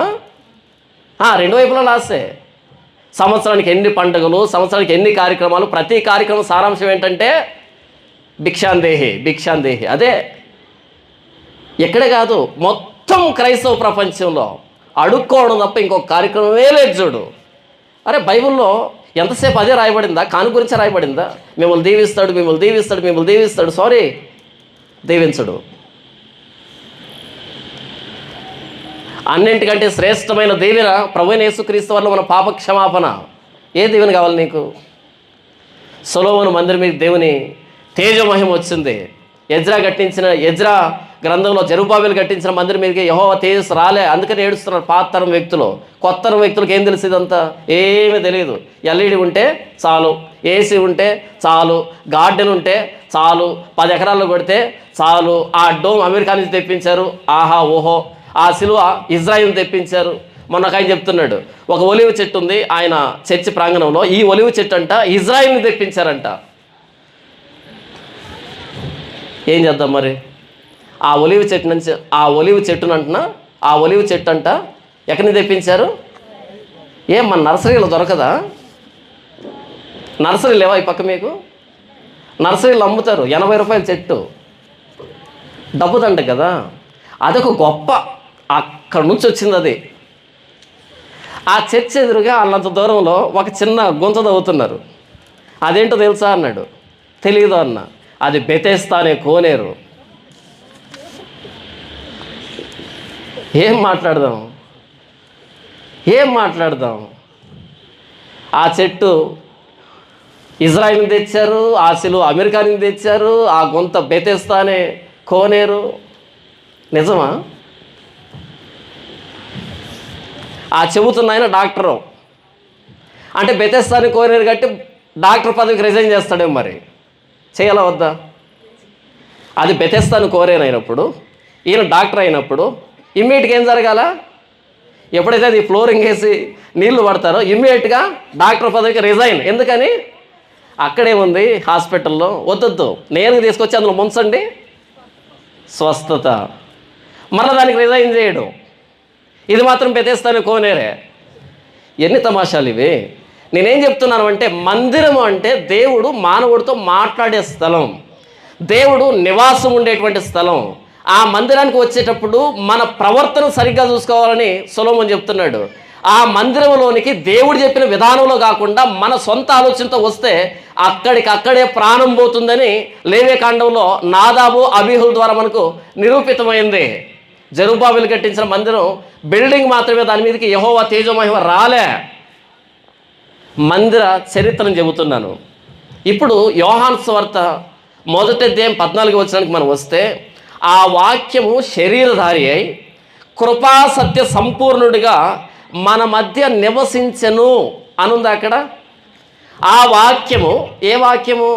ఆదియందు వాక్యం ఉండెను, ఆ వాక్యము దేవుని యొద్ద ఉండెను, ఆ వాక్యము దేవుడై ఉండెను, ఆయన ఆదియందు దేవుని యొద్ద ఉండెను, సమస్తమును ఆయన మూలముగా కలిగెను, కలిగి ఉన్నది ఏదియు ఆయన లేకుండా కలగలేదని మాట్లాడుతూ, ఆ వాక్యము శరీరధారి అయి, ఆ వాక్యం శరీరాన్ని ధరించి మన మధ్య కృపా సత్య సంపూర్ణుడిగా మన మధ్య నివసించెను. మన మధ్య నివసించెను అన్న దగ్గర హీ టాబర్నాకిల్డ్ అమాంగ్ అస్ అని ఉంది. పాత నిబంధనలో టాబర్నాకిల్ అంటే ప్రత్యక్ష గుడారం. ప్రత్యక్ష గుడారం ఎక్కడి నుంచి వచ్చింది? దర్శనం చూపించాడు దేవుడు. ఆ దర్శనంలో ఉన్నదాని చొప్పున మోసే చేశాడు. అది సంపూర్తయిన రోజు యెహోవా మహిమ వచ్చింది. అందులోనికి ఎవరు రావాలి? ఎవరైతే యెహోవాను వెలుగుతున్నాడో వాడు మాత్రం రావాలి. అందరికీ ప్రవేశం లేదు. మీకు పనులు ఉంటే చూసుకోవచ్చు, ఇబ్బంది ఏమీ లేదు. ఎవరైతే దేవుని వెలుగుతున్నాడో వాడు మాత్రం రావాలి. దానినే సొలొమోను మందిరంగా మార్చాడు, స్థిరనివాసంగా మార్చాడు. క్రొత్త నిబంధన వచ్చేటప్పటికి ఆ మందిరాన్ని చూపించటంలే క్రొత్త నిబంధన. హీ టాబర్నాకిల్డ్ అమాంగ్ అస్. యేసు ప్రభువే ఆ ప్రత్యక్ష గుడారం అని చెప్తున్నాడు. ఆ రోజు ఇశ్రాయేలీల మధ్య ఆ ప్రత్యక్ష గుడారం ఎలాగైతే ఉందో, యేసు ప్రభు కదిలేటువంటి ప్రత్యక్ష గుడారం. ఆ ప్రత్యక్ష గుడారం మొత్తం శరీరాన్ని ధరిస్తే ఆయన పేరే యేసు ప్రభు. పాత నిబంధనలో ప్రత్యక్ష గుడారాన్ని రకరకాల తోళ్ళతోనూ, చర్మాలతోనూ, ఆ వెంట్రుకలతోనూ, రంగులతోనూ, మేకులతోనూ రకరకాలుగా నిర్మిస్తాడు ఆయన. ఆ మొత్తం 26వ అధ్యాయం నుంచి 31 వరకు మనం చదివితే చాలా విషయాలు అర్థం కావు. ఒకవేళ అర్థమైనా సరే పూర్తిగా అర్థం కాదు. యేసు ప్రభు కదిలేటువంటి ప్రత్యక్ష గుడారం. యేసు ప్రభు పాత నిబంధనలో ప్రత్యక్ష గుడారం అక్కడే ఉంటుంది, మనమే దాన్ని వెతుక్కుంటూ వెళ్ళాలి. క్రొత్త నిబంధనలో యేసు ప్రభు నశించిన దానిని వెదకి రక్షించడానికి ఈ లోకానికి వచ్చాడు. పాత నిబంధనలో ప్రత్యక్ష గుడారం అక్కడే ఉంటుంది, యెహోవాను వెతికేవాడు అక్కడికి వెళ్తాడు. పాత నిబంధనలో మందిరం అక్కడే ఉంటుంది, సంవత్సరానికి 3 సార్లు అక్కడికే అందరూ యాత్రలు చేయాలి. క్రొత్త నిబంధనలో హీ టాబర్నాకిల్డ్ అమాంగ్ అస్ అంటే ఆయనే ప్రత్యక్ష గుడారం. ఆయన ప్రత్యక్ష గుడారమే శరీరాన్ని ధరించింది, అంటే దేవుని ఆ దర్శనమే శరీరాన్ని ధరించింది, మన మధ్య నివసించాడు. ఆయనే మనల్ని వెతుక్కుంటూ వచ్చాడు. పాత నిబంధనలో మందిరం వెతకిల మానవుడిని, క్రొత్త నిబంధనలో మందిరమే శరీరాన్ని ధరించి ఆయనే వెతుక్కుంటూ వచ్చాడు ఒక వ్యక్తిని. జక్కయ్య దగ్గరకు వచ్చాడు. జక్కయ్య త్వరగా దిగు, ఇంటికి వెళ్దాం. నశించిన దానిని వెదకి రక్షించడానికి మనిషి కుమారుడు ఈ లోకానికి వచ్చాడు. క్రొత్త నిబంధనలో మందిరం యేసు ప్రభువే. క్రొత్త నిబంధనలో ఒక టెంపుల్ కట్టలే, ఒక మందిరం కట్టలే అపోస్తలులందరూ కలిసి. ఆయనే మందిరం, మందిరమే శరీరాన్ని ధరించింది. యేసు ప్రభు అంటాడు, దేవాలయం కంటే గొప్పవాడు ఇక్కడున్నాడు. శాస్త్రులు పరిచయాలు వచ్చారు, అదేంటి దేవాలయం అలాంటిది ఇలాంటిది అంటే యేసు ప్రభు అన్నాడు, దేవాలయం కంటే గొప్పవాడు ఇక్కడున్నాడు. పాపం ఆ రోజు శాస్త్రులకి పరిచయాలకి అర్థం కాలే ఆయన ఏం మాట్లాడుతున్నాడు. దేవాలయం కంటే గొప్పవాడు ఇక్కడున్నాడు. ఆ దేవాలయం దర్శనాన్ని బట్టి ప్రత్యక్ష గుడారం ఏర్పాటు చేస్తే ఆ ప్రత్యక్ష గుడారం దేవాలయంగా రూపుదిద్దుకుంది. అంతేనా? అసలు ఆ దర్శనమే నా గురించినటువంటి ఛాయ. నేనే వచ్చాను, ఇక ఆ దేవాలయంతో పని ఏముంది? దేవాలయం కంటే గొప్పవాడు ఇక్కడున్నాడు అని యేసు ప్రభు చెప్పాడు. యేసు ప్రభు సిలువలో ప్రాణం పెట్టినప్పుడు ఆయన సిలువ మీద వేలాడదీసి అందరు ఎగతాళి చేస్తున్నారు. ఎప్పుడైతే ఆయన కేక వేసి ప్రాణం విడిచాడో వెంటనే దేవాలయపు తెర పైనుండి కింది వరకు చినిగిపోయింది. ఆ తెర ఏం పని చేస్తుందంటే పరిశుద్ధ స్థలాన్ని అతి పరిశుద్ధ స్థలాన్ని వేరు చేస్తూ ఉంటుంది. ఆ అతి పరిశుద్ధ స్థలంలో యెహోవా మహిమ ఉంటుంది, లేదా మందిరంలో లేదప్పటికీ పోయింది. అయితే ఉంది అనే దాని గుర్తుగా ఆ తెరను ఏర్పాటు చేసుకొని సంవత్సరానికి ఒకసారి లోపలికి వెళ్తున్నారు. మహిమ లేదు కానీ ఉంది అని భావిస్తున్నారు. ఎప్పుడైతే యేసు ప్రభు సిలువ మీద కేక వేసి ప్రాణం విడిచాడో దేవాలయపు తెర చినిగిపోయింది. లోపలేమి లేదు, మందిరం ఏమి లేదు. చూడాల్సింది సిలువ వైపు, చూడాల్సింది ఆ కల్వరి కొండ మీద వేలాడుతున్న యేసు ప్రభు వైపు చూడండి. అక్కడ ఉన్నాడు దేవుడు. ఆయన శరీరం నిజమైన దేవాలయం. దాన్ని యేసు ప్రభు అంటున్నాడు. యోహాను సువార్త 2వ అధ్యాయము 19వ వచనం, యేసు ఈ దేవాలయమును పడగొట్టుడే 3 దినముల్లోగా దాన్ని లేపుదరని వారితో చెప్పాను. యూదులు ఈ దేవాలయం 46 సంవత్సరములు కట్టిరే, నీవు 3 దినముల్లో దాన్ని లేపుదువా అనిరే. అయితే ఆయన తన శరీరమును దేవాలయమును గూర్చి ఈ మాట చెప్పాను. యేసు ప్రభు శరీరం ఏంటంట? దేవాలయం. ఒక మానవుడు దేవుణ్ణి కలుసుకునేటువంటి స్థలం యేసు ప్రభు శరీరం. ఆయన శరీరం అనే తెర ద్వారా ఏర్పరచబడినటువంటి నూతనమైన దారి. ప్రపంచంలో బోల్డ్ అన్ని మందిరాలు ఉన్నాయి, ఏ మందిరంలో దేవుడు లేడు. మందిరాల్లో నుంచి ఏ మానవుడు దేవుని చూడలేడు. ఆయన శరీరం అనే తెర ద్వారా ఏర్పరచబడిన నూతనమైన దారి అని హెబ్రీ గ్రంథకర్త రాశాడు. యేసు ప్రభు శరీరమే ఒక మానవుడు దేవుణ్ణి కలుసుకునే చోటు, లేదా పరిశుద్ధుడైన దేవుడు పాపైన మానవుడిని తన దగ్గరికి పిలుచుకునే చోటే యేసు ప్రభు శరీరం. ఎంతమందికి అర్థమైంది? మీకు ఒక చిన్న మాట చెబుతాను. యేసు ప్రభు చనిపోయాడు, సమాధి చేయబడ్డాడు, పునరుద్ధానుడై వెళ్ళిపోయాడు. పెంతెకొస్తు పండుగ దినం వచ్చింది. ఆ పెంతెకొస్తు పండుగ దినాన్న అందరూ మేడగదిలో, అందరూ అంటే 12 మంది. ఎంతమంది? 12 మంది కాదండి, 120 మంది అని చాలామంది అంటున్నారు. 12 మంది ఆ మేడగదిలో ప్రార్థన చేస్తున్నారు. ప్రార్థన చేస్తుంటే 2వ అధ్యాయం 1 వచ్చిన అపోస్తల కార్యంలో పెంతెకోస్తు పండుగ దినం వచ్చినప్పుడు అందరూ ఒక చోట కూడి ఉండరు. అప్పుడు వేగముగా వీచు బలమైన గాలి వంటి ఒక ధ్వని ఆకాశము నుండి అకస్మాత్తుగా వారు కూర్చుండి ఉన్న ఇల్లంతయు నిండెను. మరియు అగ్నిజ్వాలల వంటి నాలుకలు విభాగింపబడినట్టుగా వారికి కనబడి వారిలో ఒక్కొక్కరి మీద వ్రాలగా. ఆ అపోస్తలుల మీదకి ఎవరు వచ్చారంట? పరిశుద్ధాత్మ దేవుడు వచ్చి అగ్నిజ్వాలల వంటి నాలుకలుగా విభాగింపబడినట్టుగా వారికి కనబడి వారిలో ఒక్కొక్కరి మీద వ్రాలగా.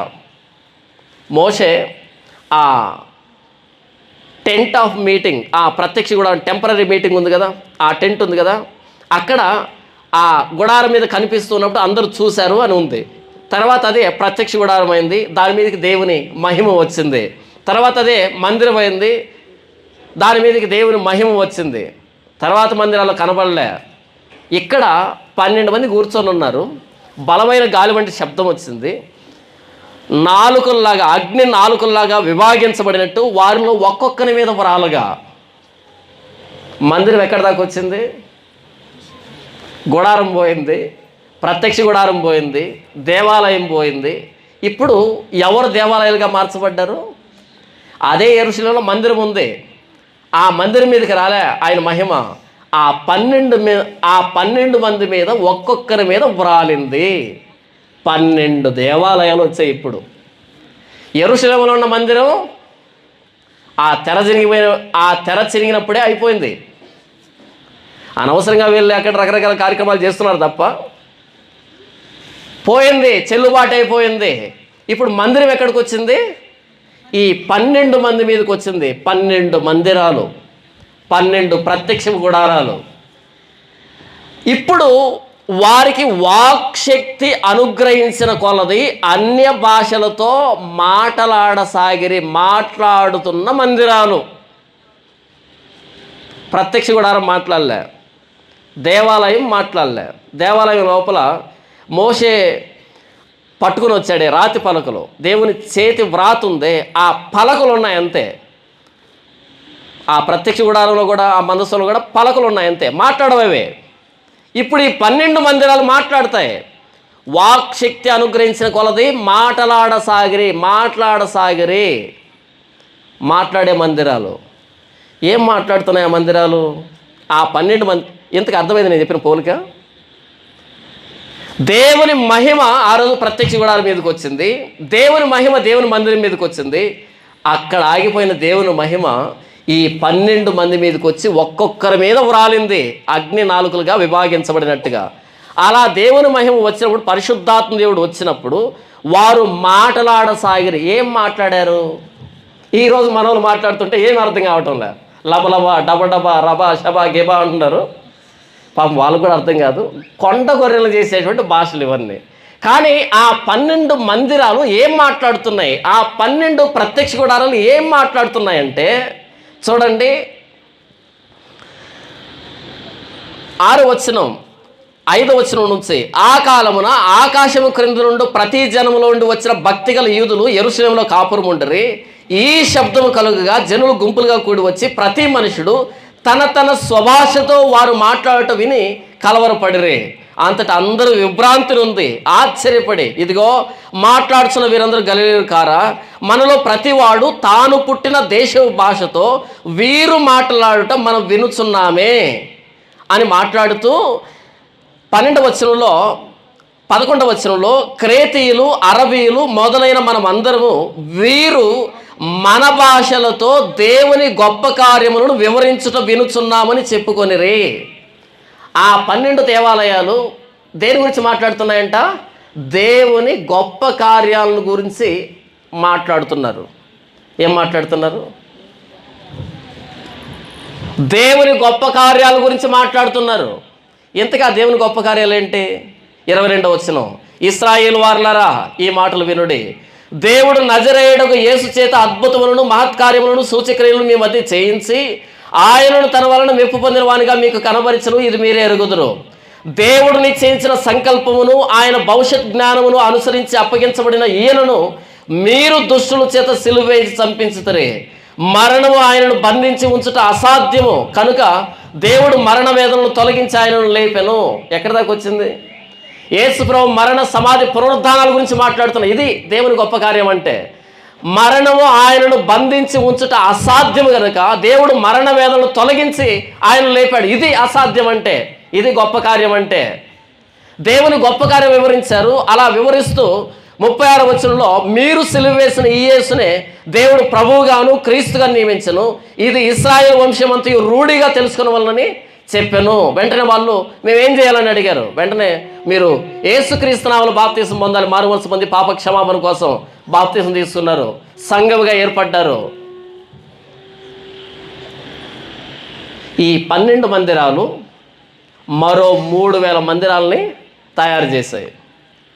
మీరు మారు మనసు పొంది పాప క్షమాపణ నిమిత్తం ప్రతివాడు యేసుక్రీస్తు నామములో బాప్తీసం పొందండి, అప్పుడు పరిశుద్ధాత్మను వరం మీరు పొందుతారు. మీ మీద కూడా దేవుని ఆత్మ అనుగ్రహించబడతారు, మీరు కూడా మందిరాలుగా చేయబడతారు. కొత్త నిబంధనలో మందిరం లేదు. మరి వెళ్ళి బోధించారు కదా, వాడుకున్నారు, దాన్ని బిల్డింగ్గా వాడుకున్నారు తప్ప అక్కడికి వెళ్ళి బలి అర్పించలే, అక్కడికి వెళ్ళి సంప్రదాయాలు పాటించలే. మందిరాలు వీళ్ళు అయ్యారు, తిరిగే మందిరాలు, నడిచే మందిరాలు అయ్యారు. మనుషులు వెతుక్కుంటూ మందిరం వెళ్తుంది. మీరు సర్వలోకానికి వెళ్ళండి, సర్వ సృష్టికి వెళ్ళి సువార్తను ప్రకటించండి. ఆ రోజు ప్రత్యక్ష గుడారాన్ని ఇశ్రాయేలీలు మోస్తే క్రొత్త నిబంధనలో దేవాలయాలు యేసు ప్రభు సిలువ సువార్తను మోసుకుంటూ ప్రపంచానికి వెళ్తున్నారు. మందిరం ఎక్కడ ప్రారంభమైంది, ఎక్కడ దాకా వచ్చింది అర్థమవుతుందో మీకు? ఇప్పుడు కొరింథీయులకు రాసిన మొదటి పత్రిక 3వ అధ్యాయము, కొరింథీయులకు రాసిన మొదటి పత్రిక 3వ అధ్యాయము 16-17 వచనాల్లో మీరు దేవుని ఆలయమై ఉన్నారనియు దేవుని ఆత్మ మీలో నివసించుచున్నాడనియు మీరు ఎరుగరా? ప్రశ్నార్థకం. మీరు దేవుని ఆలయమై ఉన్నారనియో, మన దేవుని ఆలయమేనా? ఎక్కడో డౌట్ ఉంది కదా. మీరు దేవుని ఆలయమై ఉన్నారనియు దేవుని ఆత్మ మీలో నివసించుచున్నాడనియు మీరు ఎరుగరా? ఎంత కాలమైంది ఈ ప్రశ్న వేసి. ఎందుకు వస్తాం చర్చికి? మోకాల నొప్పుల కోసం వస్తాం చర్చికి. ఎంత దౌర్భాగ్యం కదా. ఇంకా పిల్లలు పుట్టలేదంట, ఇంకా ఉద్యోగం రాలేదంట, ఇంకా విడాకులు రాలేదంట. ఏం కారణాలు ఇవి? ఇవి ఆ మందిరానికి వచ్చేటువంటి కారణాలు. మీరు దేవుని ఆలయమై ఉన్నారనియు దేవుని ఆత్మ మీలో నివసించుచున్నాడనియో, ఆ రోజు ప్రత్యక్ష గుడారం మీద దేవుని సన్నిధి దిగింది కదా, మీలో పరిశుద్ధాత్మ దేవుడు ఉన్నాడు. ఈ మాట అర్థం చేసుకుంటే చాలదా? ఇలా చచ్చిపోతే ఏమైనా నష్టమా? మీరే దేవుని ఆలయం అంటే మీకు విషయం తెలుసా? మన భారతదేశంలో అన్ని కులాల వారిని గతంలో మందిరాల్లోనికి రానివ్వలే, ఇప్పటికీ రానివ్వరు. దేవుడు అంటున్నాడు మీరే ఆలయం. అక్కడికి వెళ్ళడం కాదు, మీరే ఆలయం. ఈ మాట చెప్పి 2000 సంవత్సరాలు అవుతుంది. మీరు దేవుని ఆలయమై ఉన్నారని దేవుని ఆత్మ మీలో నివసించుతున్నాడని మీరు ఎరుగరా? ఎవడైనను దేవుని ఆలయమును పాడు చేసిన ఎడల, నాదాబు అబీహులు ఏం చేశారు? దేవుని ఆలయాన్ని పాడు చేశారు. ఎవడైనను దేవుని ఆలయమును పాడు చేసిన ఎడల దేవుడు వానిని పాడు చేయను. దేవుని ఆలయం పరిశుద్ధమై ఉన్నది, మీరు ఆ ఆలయమై ఉన్నారు. మనమే ఆలయం, నేనే ఆలయం. నాలో పరిశుద్ధాత్మ దేవుడు ఉంటే నేనేమవుతాను? నేను ఆలయం కదా. మీరు విలువ పెట్టి కొనబడిన వారు కనుక మీ దేహముతో దేవుని మహింపరచండి. నాలో పరిశుద్ధాత్మ దేవుడు ఉంటే నేనే ఆలయం అవుతాను. మనం ఎంతకు ఆలయం అని దేన్ని అనుకుంటున్నాం? బిల్డింగ్ని. బైబిల్ ఏం చెప్తుంది? నువ్వే ఆలయం. నీలో పరిశుద్ధాత్మ దేవుడు ఉంటే నీవే ఆలయం. పరిశుద్ధాత్మ దేవుడు అంటే నా ఉద్దేశం కింద పడి దొరిలేటువంటి ఆ భ్రష్టాత్మ కాదు నేను మాట్లాడుతున్నది. పరిశుద్ధాత్మ దేవుడు అంటే ప్రభువైన యేసుక్రీస్తు వారు చెప్పారు కదా, పాపమును గూర్చి, నీతిని గూర్చి, తీర్పును గూర్చి ఒప్పింపజేస్తాడు. మనం దేవుని పిల్లలమని తానే మనకు సాక్ష్యం ఇస్తాడు. అయితే ఆత్మ ఫలం ఏమనగా ఈ లక్షణాలు ఉన్నాయి చూసారా? ఈ ఆత్మ గురించి మాట్లాడుతున్నాను నేను, కింద పడి దొరిలేటువంటి ఆ భ్రష్టాత్మ గురించి కాదు. నాలో పరిశుద్ధాత్మ దేవుడు ఉంటే నేను ఆలయం అయితే నేనేంటి బిల్డింగ్ వైపు చూస్తున్నానే, అది నీడ. ఈ ఆలయం ఆ నీడలో కూర్చోవడానికి, అది కాదు ఆలయం. నేను ఆలయం. అది నీడ కోసం మాత్రం కట్టుకున్నాం. ఈరోజు ఈ నీడని హైలైట్ చేస్తున్నాం, ఆకాశమే ఎత్తేసాం. 52 రోజులు కట్టాడంట. ఇవ్వాలి మరి నోబెల్ ప్రైజ్ ఒకటి. 52 రోజులు కట్టాడంట. ఏం చేద్దాం మరి, ఏం చేద్దాం? కాబట్టి పంపించండి, మీకు బెంజ్ కార్ ఇస్తా, BMW ఇస్తా. ఒరే 52 రోజుల్లో ప్రాకారం కట్టాడు అక్కడ నెహెమ్యా. బెంజ్ కారు BMW పెట్టలే, లాటరీకి పెట్టాడా? ఒకవేళ నెహెమ్యాకి దేవుడు అవకాశం ఇస్తే ఆ తాపీ తీసుకొని నెత్తి మీద కొడతాడు, ఒరే పూర్వం పోక నేను BMW లాటరీ పెట్టానా? ఒక చేతిలో తాపీ పట్టుకొని ఒక చేతిలో కత్తి పట్టుకొని పని చేసేవరా? మేము కట్టిన ప్రాకారం, మందిరం కాదు. చదివి సావు, కళ్ళజోడు సరిగ్గా పెట్టుకొని చూడు, అది ప్రాకారం, మందిరం కాదు అని అంటాడంట. కానీ మనం ఏమన్నా తెలుసా? దేవునికి స్తోత్రం, హల్లెలూయా, ఆమేన్ అన్నాం. మనకి ఇంకా సైటు BMW లాటరీ పెట్టి నీ సొంత సామ్రాజ్యాన్ని కట్టుకొని దాన్ని మందిరం పేరు పెట్టి దాన్ని పుణ్యక్షేత్రం చేసి దాన్ని చూసి ఇంకొకడు మందిరం ప్రారంభిస్తే, దాన్ని చూసి ఇంకొకడు ప్రారంభిస్తే ఈరోజు పోటీ బిల్డింగులు కట్టే దగ్గరకు వచ్చింది. బిల్డింగులు కట్టుకుంటున్నాం. లేడు లోపల దేవుడు. నీవు దేవుని ఆలయం అని చెప్పవలసినటువంటి ఈ బిల్డింగ్లో నువ్వు కాదు, ఇది దేవాలయం అని చెప్పే దౌర్భాగ్య స్థితికి దిగజారిపోయాం. మీరు దేవుని ఆలయమై ఉన్నారనియో, దేవుని ఆత్మ మీలో నివసించుతున్నాడనియో మీరు ఎరుగరా? యేసు ప్రభు దేవాలయానికి శరీరం దొడిగితే యేసు ప్రభు అయితే, ఆ యేసు ప్రభు మన మీదకి తన ఆత్మను పంపిస్తే, నేను ఒక ఆలయాన్ని, నీవు ఒక ఆలయం, నడిచే ఆలయాలమే. ఈ ఆలయాలు ఏం పని చేయాలి? దేవుణ్ణి మానవుణ్ణి కలిపేటువంటి స్థలం.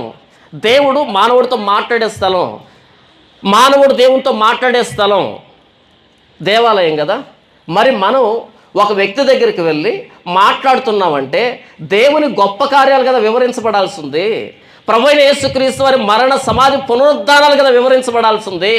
మనతో మాట్లాడుతూ ఉంటే దేవుని సన్నిధి వారికి అర్థం కావాలి కదా. ఎక్కడ అర్థమవుతుంది? ఏం మాట్లాడుతాం మనం ఇంతకీ? కొలస్సీలు రాసిన పత్రిక 2వ అధ్యాయం 9వ వచనం చూడండి. కొలస్సీలకు రాసిన పత్రిక 2వ అధ్యాయం 9వ వచనంలో, ఏలయనగా దేవత్వం యొక్క సర్వ పరిపూర్ణత శరీరముగా క్రీస్తునందు నివసించుచున్నది. దేవత్వం యొక్క ఎంత సంపూర్ణత ఉందో అంత శరీరముగా యేసు ప్రభువులో నివసిస్తుంది అన్నప్పుడు, ఆ యేసు ప్రభువును మోసుకుంటూ పోయేటువంటి దేవాలయం కదా ఇది. నా లోపల పరిశుద్ధాత్మ దేవుడు ఉంటే, పరిశుద్ధాత్మ దేవుడు ఎందుకు వచ్చాడు ఈ లోకానికి? ఆయన తనంతటి తాను ఏమి బోధించకుండా, అంటే ఆయన గురించి ఏం బోధించుకోడు, నా మాటల్లోనివే తీసుకొని నన్ను గురించి సాక్ష్యం ఇస్తాడు, నన్ను మహింపరుస్తాడు, మిమ్మల్ని సర్వసత్యంలో నడిపిస్తాడు. అంటే నా మాటలు సంపూర్ణంగా అర్థమయ్యేటట్టుగా మీకు తెలియజేస్తాడని ఆయన చెబితే, ఈరోజు నేను ఒక దేవాలయం అయితే, మీరు ఒక దేవాలయం అయితే, నాలో పరిశుద్ధాత్మ దేవుడు ఉంటే, నేను ఇంకో వ్యక్తితో మాట్లాడుతూ ఉంటే, ప్రభువైన యేసుక్రీస్తు వారి మరణ, సమాధి, పునరుద్ధానాలు అంటే దేవుని దైవత్వం యొక్క సర్వ పరిపూర్ణత అవతల వ్యక్తికి అర్థం కావాలి కదా. అది కదా ఈ దేవాలయం చేయవలసిన పని. మరి మనం ఏం మాట్లాడుతున్నాం ఇంతకీ? అపోస్తలుడైన పౌలు రోమీయులకు పత్రిక రాస్తూ 12వ అధ్యాయం 1-2 వచనాలు ఏమన్నాడు చూడండి. కాబట్టి సహోదరులారా, పరిశుద్ధమును దేవునికి అనుకూలమైన సజీవ యాగముగా. యాగాలు ఎక్కడ జరిగాయి? ప్రత్యక్ష గుడారంలో. యాగాలు ఎక్కడ జరిగాయి? దేవాలయంలో. పౌలు ఏమంటున్నాడు? కాబట్టి సహోదరులారా, పరిశుద్ధమును దేవునికి అనుకూలమైన సజీవ యాగముగా మీ శరీరములను సమర్పించుడని దేవుని వాత్సల్యతను బట్టి మిమ్మల్ని బతిమాలుకొనుచున్నాను. ఇట్టి సేవ మీకు యుక్తమైనది. మీరు ఈ లోక మర్యాదను అనుసరింపగా ఉత్తమమును, అనుకూలమును, సంపూర్ణమై ఉన్న దేవుని చిత్తం ఏదో పరీక్షించి తెలుసుకున్నట్లు మీ మనస్సు మారి నూతన మగుట వలన రూపాంతరం చెందండి. ఎలా రూపాంతరం చెందుతారు? దేవునికి యాగాలు అర్పించేటువంటి మందిరంగా రూపాంతరం చెందండి. ఫలానా చోట మందిరం ఉంది, ఫలానా చోట మందిరం ఉంది కాదు, నేనే మందిరం. అలా రూపాంతరం చెందాలి. దేవునికి అనుకూలమైన యాగముగా నా శరీరం సమర్పించబడాలని పౌలు మాట్లాడుతున్నాడు. మన వైపు చూపెడుతున్నాడు ఆయన, మీరు ఆలయం అంటే అని. పేతురు రాసిన మొదటి పత్రిక 2వ అధ్యాయం 14వ వచనం చూడండి. పేతురు రాసిన మొదటి పత్రిక 2వ అధ్యాయము 5వ వచనం చూడండి. 5, యేసుక్రీస్తు ద్వారా దేవునికి అనుకూలములకు ఆత్మ సంబంధమైన బలులను అర్పించుటకు పరిశుద్ధ యాజకులుగా ఉండినట్లు మీరును సజీవమైన రాళ్ల వలె ఉండి ఆత్మ సంబంధమైన మందిరముగా కట్టబడుచున్నారు. ఏమైనా అర్థమైందా? యేసుక్రీస్తు ద్వారా దేవునికి అనుకూలములకు ఆత్మ సంబంధమైన బలులను అర్పించుటకు పరిశుద్ధ యాజకులుగా ఉండినట్లు మీరును సజీవమైన రాళ్ల వలె ఉండి ఆత్మ సంబంధమైన మందిరముగా కట్టబడుచున్నారు. ఈ ప్రపంచం అంతా ఒక మందిరం అనుకుంటే, యేసు రక్తం ద్వారా కట్టబడుతున్నటువంటి ఆయన శరీరం అనే దేవాలయం అనుకుంటే, అందులో నేను సజీవమైన రాయి అన్న ఒక సజీవమైన రాయి, మీరు ఒక సజీవమైన రాయి, జీవం లేని రాయి కాదు, నిర్జీవమైన రాయి కాదు, సజీవమైన రాయి అని మాట్లాడుతూ ఆత్మ సంబంధమైన దేవునికి అనుకూలములకు ఆత్మ సంబంధమైన బలులను అర్పించడానికి, బలులు ఎక్కడ అర్పించారు? దేవాలయంలో కదా. పరిశుద్ధ యాజకులుగా ఉండినట్లు మీరు సజీవమైన రాళ్ళ వలె ఉండి ఆత్మ సంబంధమైన మందిరంగా కట్టబడుచున్నారు. ఇంతవరకు నేనేం చెప్తున్నాను అంటే, దేవాలయం ఎలా ప్రారంభమైంది, ఆ దేవాలయం ఎలా రూపాంతరం చెందింది అని మాట్లాడుతున్నాను. ఈరోజు దేవాలయాల్లో లేదా మనం మాట్లాడుతున్నప్పుడు పాపైన మానవుడు దేవుణ్ణి కలుసుకోగలుగుతున్నాడా? దేవుణ్ణి మానవుణ్ణి కలిపేటువంటి స్థలంగా మన చర్చి ఉందా? దేవుణ్ణి మానవుని కలిపేటట్టుగా మన సువార్త ఉందా? ఒకవేళ మన మందిరాల్లో లేదా మన సువార్తలో పాపైన మానవుడు దేవునితో కలుసుకోకపోతే, దేవుడు మానవుడితో కలుసుకోకపోతే, వీళ్ళిద్దరూ ఏకం కాకపోతే, ఇది కేవలం బిల్డింగ్ మాత్రమే, మనం కేవలం ఏదో యేసు నమ్ముకున్నారు పేరు చెప్పుకున్నటువంటి నిర్జీవమైనటువంటి రాళ్ళమే. సజీవమైన రాళ్ళని పేతురు రాస్తున్నాడు. నేనేం చెప్తున్నాను అంటే, ఈరోజు దేవాలయాలుగా పిలువబడుతున్నవి దేవుని సన్నిధిలో, దేవుని ప్రసన్నతతో, దేవుని తేజమహిమతో నింపబడ్డాయా? మానవుడు నిజంగా దేవుణ్ణి తెలుసుకోగలుగుతున్నాడా? దేవుడు మానవుడితో కలుసుకోగలుగుతున్నాడు? దేవుడి ఆలోచన ఏంటంటే మన మధ్య నివాసం ఉండాలని, మనతో మాట్లాడాలని, మనం ఎప్పుడు తనతో ఉండాలని ఆయన ఆలోచన. నరులారా తిరిగి రండని ఆయన సెలవిస్తున్నాడనే మాటలో తిరిగి రండి అంటే అర్థమేమని? రండి, నా దగ్గరికి రండి, అంతే కదా. మరి దేవుని ఉద్దేశం ఇంత స్పష్టంగా ఉంటే, ఈరోజు దేవాలయాలుగా పిలువబడుతున్నవి ఏం చేస్తున్నాయి? దేవుణ్ణి మానవుణ్ణి కలుపుతున్నాయా? మందిరం అంటే మీటింగ్ ప్లేస్, అది దేవుణ్ణి కలుసుకోవడానికి మనం ఏర్పాటు చేస్తున్నటువంటి స్థలం. అదే ప్రత్యక్ష గుడారం పాలెనికి బయటవి నన్ను వెదకాలనుకున్న వాడే అక్కడికి వస్తాడు. ఈరోజు దేవుణ్ణి వెదకడానికే చర్చికి వస్తున్నామా? చర్చికి వస్తున్న వారికి దేవుణ్ణి ప్రత్యక్షపరుస్తున్నామా? చర్చికి వస్తున్న వాళ్ళు దేవుని వెదకడానికే వస్తున్నారా? నంబర్ 1. అలా వచ్చిన వాళ్ళకి వేదిక మీద నుంచి దేవుణ్ణే ప్రత్యక్షపరుస్తున్నామా, ఆవిష్కరిస్తున్నామా? నంబర్ 2. మన చర్చిలు దేవుడు మనిషి కలిసేటువంటి స్థలంగా ఉన్నాయా? దేవుని సన్నిధి ఉందా? ఆ రోజు అపోస్తుల మీదకి పరిశుద్ధాత్మ దేవుడు వస్తే దేవుని గొప్ప కార్యాలు వివరించబడ్డాయి. మేమేం చేయాలని అడిగారు. 3,000 మంది బాప్తీసం తీసుకున్నారు. 3,000 సంఘాలు, 3,000 ప్రత్యక్ష గుడారాలు దేవాలయాలుగా ఏర్పడ్డాయి. సర్వలోకానికి, సర్వ ప్రపంచానికి వెళ్ళి ప్రభువైన యేసుక్రీస్తు వారు సువార్తను, ఆయన సిలువ సువార్తను మోసుకుని వెళ్ళారు ఆ రోజు అపోస్తలులు. ఈరోజు నీవు నేను మన స్నేహితులతోనూ, బంధువులతోనూ, మన కుటుంబీకులతోనూ మాట్లాడుతున్నాం అంటే దేని గురించి మాట్లాడుతున్నాం? క్రొత్త నిబంధన అంతా మీరు తిరిగేయండి, ఎక్కడ కూడా మోకాళ్ళ నొప్పులు లేవు, ఎక్కడ కూడా పిల్లలు పుట్టలేదు, ఉద్యోగాలు లేవు, ఎలా బ్రతకాలి, ఏం తినాలి ప్రశ్నే లేదు అక్కడ. వాళ్ళ ప్రశ్న ఏంటో తెలుసా? ఎలా ప్రభువైన యేసుక్రీస్తు వారిని ఎదురుగా ఉన్న వ్యక్తికి అర్థం చేయించాలి. నిన్ను బట్టి వధించబడిన వారము ప్లస్ వధకు సిద్ధమైన గొర్రెలము అని ఎంచబడిన వారము. 2. పోయిన వాళ్ళంతా వధించబడిన వాళ్ళు, మిగిలిన వాళ్ళంతా వధకు సిద్ధమైన గొర్రెలము. ఎప్పుడు ఎవరు వంతు వస్తుందో తెలియదు. అలా వాళ్ళు బ్రతికితే ఈరోజు ఏంటి? చర్చిలు కట్టుకున్నాం, వ్యాపార కేంద్రాలుగా మార్చుకున్నాం, యేసు ప్రభు పేరు చెప్పి డబ్బు దండుకుంటున్నాం. అసలు మందిరం అనే వ్యవస్థే పూర్తిగా కొలాప్స్ అయిపోయింది కదా 2023లో. ఇక్కడ చర్చి కట్టినా, ఇంకెక్కడ చర్చి కట్టినా ఒకటే ఒక గొర్రె. ఎంత రాబట్టాలి, ఈ ఆదివారం ఎంత రాబట్టాలి, వచ్చే ఆదివారం ఎంత రాబట్టాలి, ఏ కార్యక్రమం పెట్టాలి, ఎంత రాబట్టాలి, ఇదే గోల్గా పెట్టుకున్నాం, ఇదే గమ్యంగా పెట్టుకున్నాం అంటే అసలు మందిరం అనే పేరు ఇన్వాలిడ్ అయింది కదా, అది అబ్యూజ్ అవుతుంది కదా, నిరర్ధకం అవుతుంది కదా. మందిరం అంటే మానవుడు దేవుడు కలిసే చోటది. పాపైన మానవుడు ఆయన దగ్గరికి ఎలా వెళ్ళాలి అని అన్వేషించే చోటది. పరిశుద్ధుడైన దేవుడు తన దగ్గరికి ఆ మానవుని రప్పించుకోవడానికి ఆయన వైపు నుంచి మార్గాలు తెరిచేటువంటి చోటది.